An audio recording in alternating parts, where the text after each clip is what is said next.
He's probably the last of our legends. Someone like Art, those are people that come along once in a generation. You're one of the last and final rock stars that we had around here. A Fort Wayne radio legend is retiring after 50 years in the business. Art Saltsberg. He spent his career at WOWO Radio, one of the last of the big names there in the heyday of the legendary station. I called Art a coworker for 2 years at WOWO, a drop in the bucket compared to his half-century in broadcasting. And I sat down with Art to talk about his historic career and this well-deserved retirement. Sing to me, Fort Wayne, the voice of 1,000 main streets. Back then it was the 50,000 watt blowtorch, you know, the voice of 1,000 main streets. And one of those main streets was in Winchester, Indiana, where I grew up. In 1970, a ripe 22-year-old Art Saltsberg got a call that would shape the rest of his life. My mother said, "You had a call from WOWO Radio." And I said, "Oh, okay, well, I'll call him back." And so I did, and talked to Bill, and hung up the phone and said, "Well, I start working at WOWO in 2 weeks."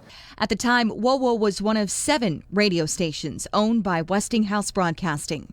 In a time before satellite radio and streaming services, you could pick up WOWO from Florida to Maine, even in Canada. Because it made me almost an instant celebrity in Winchester, that's for sure. And so the first day I walked into the station was fascinating, because it was seeing everything that I'd listened to, you know, for years and years in real life. And then the first time I opened the mic, why, it was humbling, but it was also pretty scary. Art was there in WOWO's pinnacle, working with legends like Bob Seavers, Jack Underwood, and Jay Gould. We'd go and play basketball games for the air aces, and we'd sign autographs. I mean, I couldn't imagine myself at the age of 22 signing autographs, but there I was. What is that like to now be, as your colleagues at WOWO say, kind of the last one of those big names to now retire? Well, thank you for putting me in that category. It's interesting. I guess I am the last of the old guard, so to speak, and by that I mean people that worked at the station in the late 60s and early 70s. Halfway into his career, Art stepped away from news to work in sales.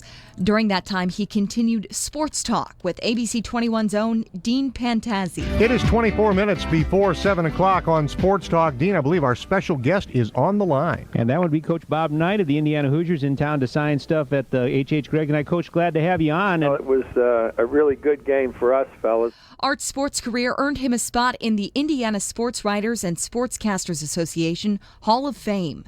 Always did his homework. He came to that show prepared. It was always kind of funny because he would walk into our show every night. Under his arm would be at least a ream of papers and books and notebooks and everything. It was his reference material, and he carried it with him, and it was this thick. Art would make his permanent return to WOWO, spending the latter half of his career in sales. It was a good second career for me, if you will, second radio career, and I really enjoyed the opportunity to work with my clients and help them with their marketing. But for Art, it was always about being on the radio. 50 years from the day he first opened the microphone, and a few partial retirements later, Art is finally closing this chapter. What does life look like for you now? That's a good question. I talked to several people about retirement before I did this, and they all said you need a plan, you need to have an idea of how you're going to fill your days. And of course, I have no plan yet because I didn't follow that advice. But his mark on radio in Fort Wayne and beyond will last on we, the listeners, and Art himself. I get a little bit emotional when I think about it, you know, that the time has gone by, but it's probably time for other people to do their thing.